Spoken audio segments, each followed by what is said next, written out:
بسم اللہ الرحمن الرحیم۔ عقائد متعلقہ ذات و صفات الہی اللہ عز و جل ایک ہے، کوئی اس کا شریک نہیں، نہ ذات میں، نہ صفات میں، نہ فعال میں، نہ احکام میں، نہ اسماء میں، واجب الوجود ہے، یعنی اس کا وجود ضروری ہے اور عدم محال قدیم ہے۔ قل هو اللہ احد الہکم الہ واحد لا الہ الا ہو لا شریک لہ، یعنی ہمیشہ سے ہے، ازلی کے بھی یعنی معنی ہے باقی، یعنی ہمیشہ سے رہے گا، اور اسی کو ابدی بھی کہتے ہیں۔ وہی اس کا مستحق ہے کہ اس کی عبادت و پرستش کی جائے، وہ بے پرواہ ہے، کسی کا محتاج نہیں، تمام جہان اس کا محتاج ہے۔ اس کی ذات کا ادراک عقلاً محال کہ جو چیز سمجھ میں آ جاتی ہے عقل اس کو محیط ہوتی ہے اور اس کو کوئی احاطہ نہیں کر سکتا، البتہ اس کے افعال کے ذریعے سے اجمالاً اس کی صفات، پھر ان صفات کے ذریعے سے معرفت حاصل ہوتی ہے۔ اس کی صفتیں نہ عین ہیں نہ غیر، یعنی صفات اسی ذات ہی کا نام ہو،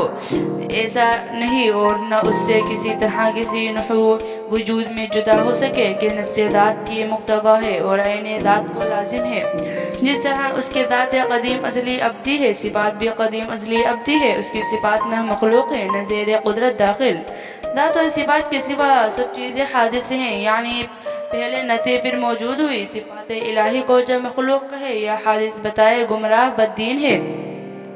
جو عالم میں سے کسی شے کو قدیم مانے یا اسی حدوث میں شک کرے کافر ہے، نہ وہ کسی کا باپ ہے نہ بیٹا نہ اس کے لیے بیوی، جو اسے باپ یا بیٹا بتائے یا اس کے لیے بیوی ثابت کرے کافر ہے، بلکہ جو ممکن بھی کہے گمراہ بددین ہے۔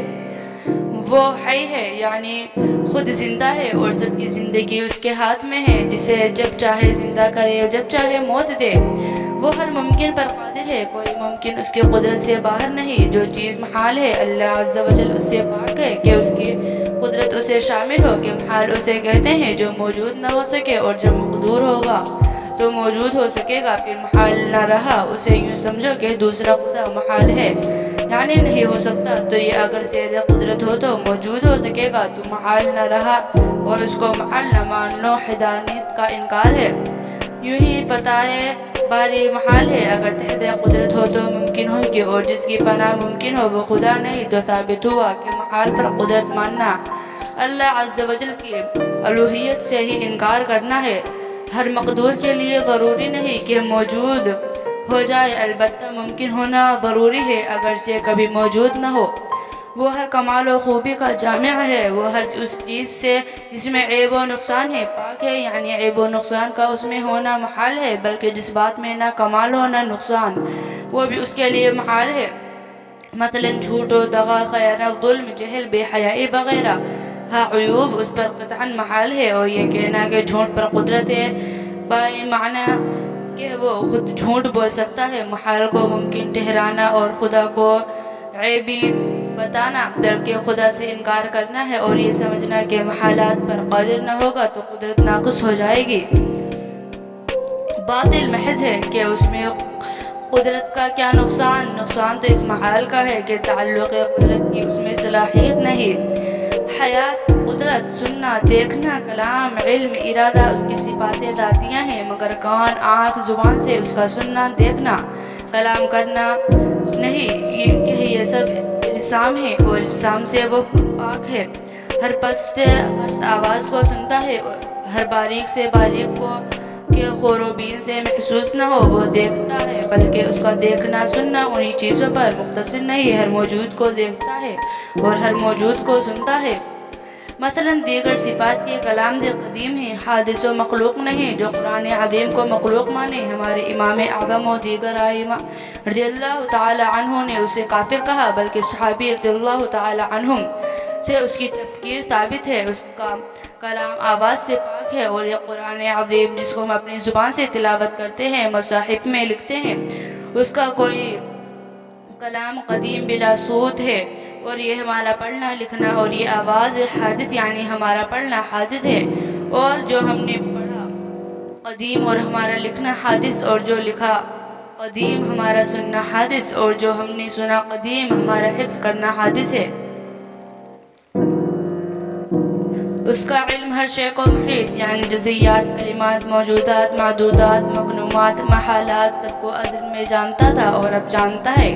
اور ابد تک جانے کا اشیاء بدلتے ہیں، اور اس کا علم نحو بدلتا دلوں کے خطروں اور وسوسوں پر اس کو خبر ہے، اور اس کے علم کی کوئی انتہا نہیں، وہ غیب و شہادت ہے، سب کو جانتا ہے۔ علم ذاتی اس کا خاصہ ہے، جو شخص علم ذاتی غیب خواہ شہادت کا غیر خدا کے لیے ثابت کرے کافر ہے۔ علم ذاتی کے یہ معنی ہے کہ بے خدا کے دیے خود حاصل ہو، وہی ہر شے کا خالق ہے، ذوات ہو خواہ افعال ہو، سب اس کے لیے پیدا کیے ہوئے ہیں۔ حقیقاً روزی پہنچانے والا وہی ہے، ملائکہ وغیرہ ہم سائل و ساحت ہیں، ہر بھلائی برائی اس نے اپنے علم ازلی کے موافق مقدر فرما دی ہے۔ جیسا ہونے والا تھا اور جو جیسا کرنے والا تھا اپنے علم سے جانا اور وہی لکھ لیا، تو یہ نہیں کہ جیسا اس نے لکھ دیا ویسا ہم کو کرنا پڑتا ہے، بلکہ جیسا ہم کرنے والے تھے ویسا اس نے لکھ دیا۔ زید کے دل میں برائی لکھی اور اس نے اس لیے کہ زید برائی کرنے والا تھا، اگر زید بھلائی کرنے والا ہوتا تو وہ اس کے لیے سائل و ساحت ہے۔ ہر برائی بھلائی اپنے علم ازلی کے موافق مقدر فرماتی ہے، جیسا ہونے والا تھا جو جیسا کرنے والا تھا۔ قضاء کی تین قسمیں ہیں، مبرم حقیقی کے علم الہی میں کسی شے پر متعلق ہو، اور معلق محض کے صحف ملائکہ میں کسی شے پر اس کا معلق ہونا ظاہر ہے، فرما دیا گیا ہے، اور معلق شبیہ مبرم کی صحف ملائکہ میں اس کی تعلیق مذکور نہیں، اور علم الہی میں تعلیق ہے۔ ہم سے جھگڑنے لگا قوم لوط کے بارے میں، یہ قرآن عظیم نے ان بے دینوں کا رد فرمایا جو محبوبان خدا کی بارگاہ عزت میں کوئی عزت و جاہت نہیں مانتے، اور کہتے ہیں کہ اس کے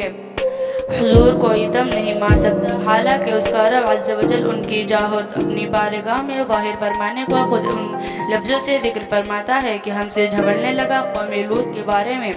حدیث میں ہے شب معراج حضور اقدس صلی اللہ علیہ وسلم نے ایک آواز سنی کہ کوئی شخص اللہ عز و جل کے ساتھ بہت تیزی اور بلند آواز سے گفتگو کر رہا تھا۔ حضور اقدس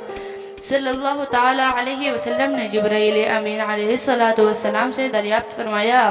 کہ یہ کون ہے؟ عرض کی موسیٰ علیہ السلام، فرمایا کیا اپنے رب پر تیز ہو کر گفتگو کرتے ہیں؟ عرض کی ان کا رب جانتا ہے کہ ان کے مزاج میں تیزی ہے۔ وَلَسَوْفَ يُعْطِيكَ رَبُّكَ فَتَرْضَىٰ نازل ہوئی کہ بے شک عن قریب تمہیں تمہارا رب اتنا عطا فرمائے گا کہ تم راضی ہو جاؤ گے۔ یہ تو شانیں بہت رفیع ہیں جن پر رفعت و عزت و چاہت ختم ہے۔ صلوات اللہ تعالی وسلام علیہ۔ مسلمان ماں باپ کا کچا بچہ جو حمل سے گر جاتا ہے، اس کے لیے حدیث میں فرمایا ہے کہ روز قیامت اللہ عز و جل اپنے ماں باپ کی بخشش کے لیے ایسا جھگڑے گا جیسا قرض خواہ کسی قرض دار سے، یہاں تک کہ فرمایا۔ آپ کو آج کی ہماری ویڈیو کیسی لگی کمنٹ کر کے ضرور بتانا۔ السلام علیکم ورحمۃ اللہ وبرکاتہ ناظرین۔